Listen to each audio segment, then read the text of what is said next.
Svi oni koji su po našem saznanju trebali biti stavljeni pod zdravstveni nadzor su stavljeni. Znači, mi smo nastojali utvrditi kontakte i bliski kontakti koji su po protokolu bliski kontakti stavljeni su pod nadzor, pa mogu reći da su i svi oni koji su bili bliski kontakti ove oboljele osobe iz Ogulina također stavljeni pod zdravstveni nadzor.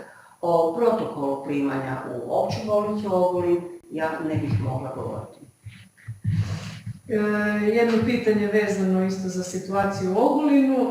Je li točno da je pacijentica časna sestra bila u Bosni i da to nije rekla liječnicima? Je li u Ogulinskoj bolnici učinjen propust jer je tamo dolazilo 2 navrata i nije se posumnjalo na zarazu, a znamo da se u bolnicu ne može samo tako ući? Ja bih ponovila samo ono što evo već ponavljam na ovim svim našim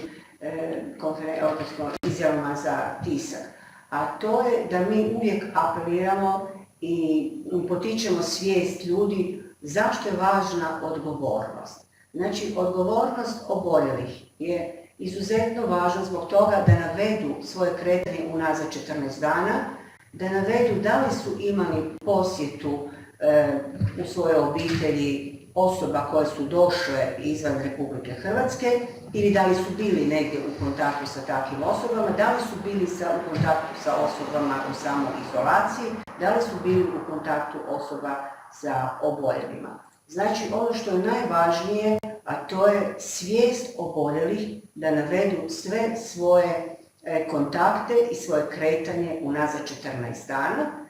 Isto tako je jako važno da svi u zdravstvu zapravo pokušaju doznati anamnestički da te podatke od pacijenata koje zaprimaju. Bilo da se radi u općoj obiteljskoj medicini, bilo da se radi u bolnicama. Znači, najvažnije je uzeti dobru anamnezu, ja bih rekla epidemiološku anamnezu, koja bi mogla onda upućivati na sumnju da li postoji mogućnost zaraze koronavirusom.